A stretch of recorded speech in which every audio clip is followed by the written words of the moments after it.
അപ്പോൾ എന്താണ് ഭിന്നസംഖ്യകളുടെ സങ്കലനം?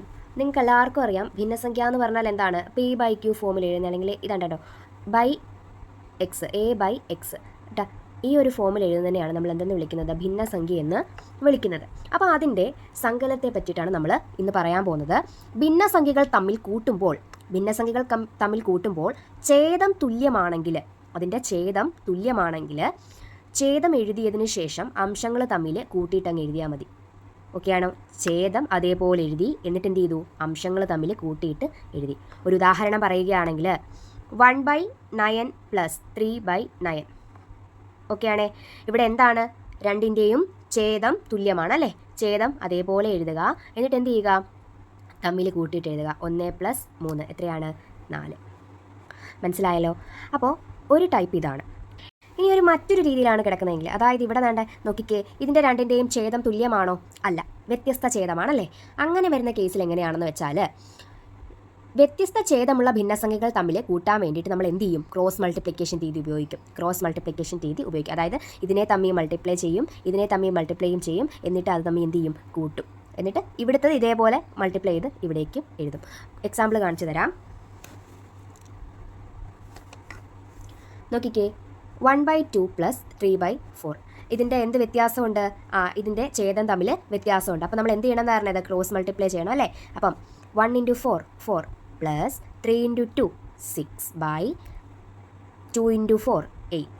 അപ്പോൾ നമുക്ക് എത്ര ആൻസർ കിട്ടും? 10/8. ഇപ്പോൾ ഇവിടെ 10/8 ആൻസർ കിട്ടി. നമുക്കിതിനെ ചെറുതാക്കാമല്ലോ. എത്ര തവണ? 4 × 2 8, 5 × 2 10. അപ്പം 5/4 എന്ന് ആൻസർ കിട്ടും.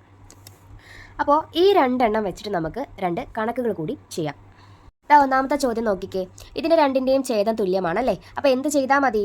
ഛേദം അതേപോലെ എടുത്തെഴുതുക, എന്നിട്ട് അംശങ്ങൾ തമ്മിൽ എന്ത് ചെയ്യുക? കൂട്ടുക. 4 + 1 എത്ര കിട്ടും? 5. അപ്പം 5/10. ഇതിനെ നമുക്ക് ചെറുതാക്കിക്കൂടെ? 1/2 എന്ന് ആൻസർ കിട്ടും. 2 × 5 എത്രയാ? 10. അപ്പം 1/2 എന്ന് നമുക്ക് ആൻസർ കിട്ടും. ഇനി അതേപോലെ ഇതെന്താണ്?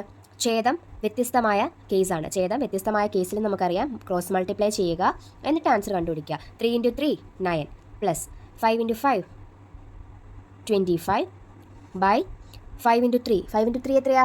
50. ഓക്കെ ആണല്ലോ. അപ്പോൾ നമുക്ക് ആൻസർ എത്ര കിട്ടി? 34/15 എന്ന് ആൻസർ കിട്ടും. അപ്പോൾ ഇതിൻ്റെ ആൻസർ എത്രയാണ്? 34/15. ഇനി ഇത് 3 സംഖ്യകൾ വരുവാണെങ്കിൽ എങ്ങനെയാണ് നമ്മൾ സങ്കലനം ചെയ്യുന്നതെന്നാണ്, അഡീഷൻ ചെയ്യുന്നതെന്നാണ് ഞാൻ അടുത്ത പറയാനായിട്ട് പോകുന്നത്.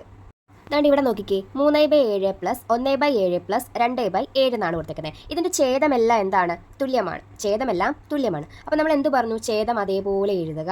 ബൈ ഇവിടെ 3 + 1 4 4 + 2 6 6/7 എന്ന് നമുക്ക് ആൻസർ കിട്ടും.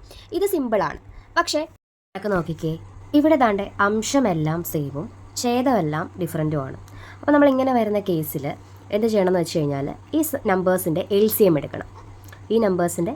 എടുക്കണം.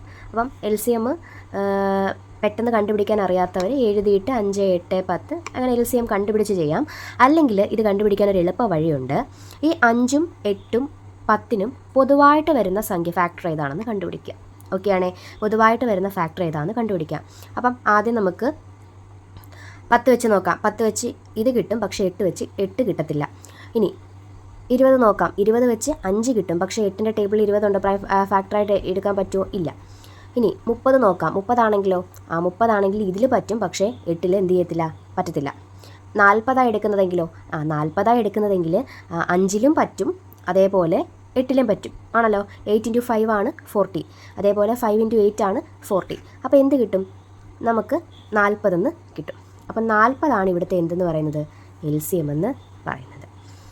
ഇനി എന്ത് ചെയ്യണം എന്ന് പറഞ്ഞു കഴിഞ്ഞാൽ, ഇപ്പോൾ LCM കിട്ടി. LCM ഈ 5ൽ എത്ര തവണയെന്ന് കണ്ടുപിടിക്കുക. എത്ര തവണ 5ൽ? 5 × 8 അല്ലേ. അപ്പം 8 തവണ. ആ 8 ഈ 1നോട് മൾട്ടിപ്ലൈ ചെയ്ത് ഇവിടെ എഴുതുക. അപ്പം 8 എന്ന് കിട്ടി. പ്ലസ് ഇവിടെ 8ൽ എത്ര തവണ? 40. 5 തവണ. ആ 5 ഈ 1ൻ്റെ കൂടെ മൾട്ടിപ്ലൈ ചെയ്ത് ഇവിടെ എഴുതുക. ഇനി 10ൽ എത്ര തവണ? 40. 4 തവണ. അത് ഈ 1ൻ്റെ കൂടെ മൾട്ടിപ്ലൈ ചെയ്ത് ഇവിടെ എഴുതുക. ഓക്കെ ആണല്ലോ. ഇനി എന്ത് ചെയ്യുക? ഇപ്പം 8ഉം 5ഉം 4 കൂടി ആഡ് ചെയ്യുമ്പോൾ നമുക്ക് 17 കിട്ടും. 17/40 എന്ന് ആൻസർ കിട്ടും. 17/40. അപ്പോൾ ഇങ്ങനെയാണ് ക്വസ്റ്റ്യൻ വരുന്നതെങ്കിലോ, നേരത്തെ നമ്മൾ കണ്ടു ഇതിൻ്റെ എല്ലാം എന്ത് സെയിം ആയിരുന്നു? അംശമെല്ലാം സെയിം ആയിരുന്നു. പക്ഷേ ഇവിടെ എന്താണ്, അംശത്തിൽ വ്യത്യാസമുണ്ട്, ഛേദവും വ്യത്യാസമാണ്. ഇങ്ങനെയുള്ള കേസിൽ നമ്മൾ എന്ത് ചെയ്തേ പറ്റൂ, ക്രോസ് മൾട്ടിപ്ലിക്കേഷൻ മെത്തേഡ് ചെയ്തേ പറ്റത്തുള്ളൂ. അപ്പോൾ ഇതെങ്ങനെ ചെയ്യും? 1/6 പ്ലസ് 2/4 പ്ലസ് 1/3 അല്ലേ നമ്മുടെ ക്വസ്റ്റ്യൻ. ഇതിനെയാണ് നമുക്ക് എന്ത് ചെയ്യേണ്ടത്. ഇനി എന്ത് ചെയ്യാൻ പോവാണ്, ഇതിനെ ക്രോസ് ചെയ്യാം. ആദ്യം നമുക്ക് ഇത് രണ്ടും എടുക്കാം. ഇതിനെ ക്രോസ് ചെയ്യാം. 4 പ്ലസ് 6 × 2 എത്രയാണ്, 12 ബൈ 6 × 4 24 ആണ്, പ്ലസ് 1/3. ഓക്കെ ആണല്ലോ. ഈസ് ഈക്വൽ ടു 12 + 4 എത്രയാണ്, 16 ബൈ 24 പ്ലസ് 1/3. ഓക്കെ ആണല്ലോ. നമുക്ക് ഈ 16/24 ചെറുതാക്കാം. ഏത് ടേബിൾ വെച്ച് ചെറുതാക്കാം? 8 വെച്ച് ചെറുതാക്കാം. അപ്പം 2 × 8 ആണ് 16, 3 × 8 ആണ് 24. അപ്പോൾ എന്ത് ചെയ്തു, 2/3 പ്ലസ് 1/3 എന്ന് ആയി. ഓക്കെ ആണല്ലോ. 2/3 പ്ലസ് 1/3. ഇനി ഇതിനെ ചെയ്യുക. അപ്പോൾ എങ്ങനെ കിട്ടും? 2 × 3 എത്രയാണ്, 6 plus 3 × 1 3 by 3 × 3 9 is equal to 6 + 3 എത്രയാണ്, 9 ബൈ 9 ഈസ് ഈക്വൽ ടു നമുക്ക് ആൻസർ എത്ര കിട്ടി, 1 എന്ന് കിട്ടി.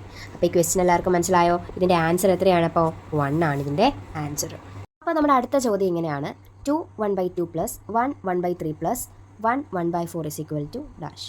അപ്പം ഇത് ഏത് ഫോമിലാണ് കിടക്കുന്നത്? ഇതൊരു മിശ്ര ഭിന്നത്തിലാണ് കിടക്കുന്നതല്ലേ. മിശ്ര ഭിന്നത്തിലാണ് ഈ ഒരു ക്വസ്റ്റ്യൻ കിടക്കുന്നത്. അപ്പോൾ ഈ മിശ്ര ഭിന്നത്തിൻ്റെ സങ്കലനം ചെയ്യുന്നത് എങ്ങനെയാണെന്ന് പറഞ്ഞു കഴിഞ്ഞാൽ, നമ്മുടെ പൂർണ്ണസംഖ്യകളെയും അതേപോലെ ഭിന്നസംഖ്യകളെയും വേർതിരിച്ചിട്ട് ആഡ് ചെയ്യുക. രണ്ടുപേരെയും വേർതിരിച്ച് ആഡ് ചെയ്യുക. എന്നിട്ട് ലാസ്റ്റ് ആൻസർ കിട്ടുമ്പോൾ തമ്മിൽ ചേർക്കുക. ഉദാഹരണത്തിന് ഇവിടെ ഇപ്പം 2 1 1 എന്താണ്, സാധാരണ സംഖ്യകളാണ്, അതായത് പൂർണ്ണമായിട്ടുള്ള സംഖ്യകളാണ്. സാധാരണ അല്ല, പൂർണ്ണമായിട്ടുള്ള സംഖ്യകളാണ്. അപ്പം ഇവിടെ 2 + 1 + 1 ആദ്യം എന്ത് ചെയ്യുക. ഓക്കെ ആണേ. ഇനി എന്ത് ചെയ്യണം, ബാക്കി വരുന്ന ഫ്രാക്ഷനായിട്ടുള്ള സംഖ്യകൾ സെപ്പറേറ്റ് ചെയ്ത് ചെയ്യുക. അതെങ്ങനെയാണ് ചെയ്യുന്നത്? പ്ലസ് 1/2 പ്ലസ് 1/3 പ്ലസ് 1/4 എന്ന് ചെയ്യാം. അപ്പം 2 + 1 + 1 എന്ന് പറയുന്നത് എത്ര കിട്ടി നമുക്ക്? 4 പ്ലസ് ഇവിടെ നമുക്ക് ക്രോസ് മൾട്ടിപ്ലൈ ചെയ്യാം. 1 × 3 3 പ്ലസ് 1 × 2 2 3 × 2 എത്ര കിട്ടി? 6 പ്ലസ് 1/4. 4 അതേപോലെ തന്നെ എഴുതുക. Plus 5/6 plus 1/4 is equal to, ഇവിടെ നമുക്ക് ക്രോസ് മൾട്ടിപ്ലൈ ചെയ്യാം. ഈ 4 അതേപോലെ എഴുതുക. പ്ലസ് 5 × 4 എത്രയാണ്? 5 × 4 20 plus 1 × 6 6 by 6 × 4 24 is equal to 4 plus 26/24 എന്ന് കിട്ടും. ഈ 26/24 നമുക്ക് ചെറുതാക്കാം. 26 എത്ര കൊണ്ട് ഡിവൈഡ് ചെയ്യുക? 24 കൊണ്ടല്ലേ ഡിവൈഡ് ചെയ്യേണ്ടത്. അപ്പോൾ 124, പിന്നെ ഇവിടെ ബാലൻസ് എത്ര വരും? 2 വരും. ഓക്കെ ആണേ. അപ്പോൾ ഈസ് ഈക്വൽ ടു 4 പ്ലസ് 1 2/24. ഈ 2/24 നമുക്ക് എങ്ങനെ എഴുതാം? 1/12 എന്ന് എഴുതിക്കൂടെ?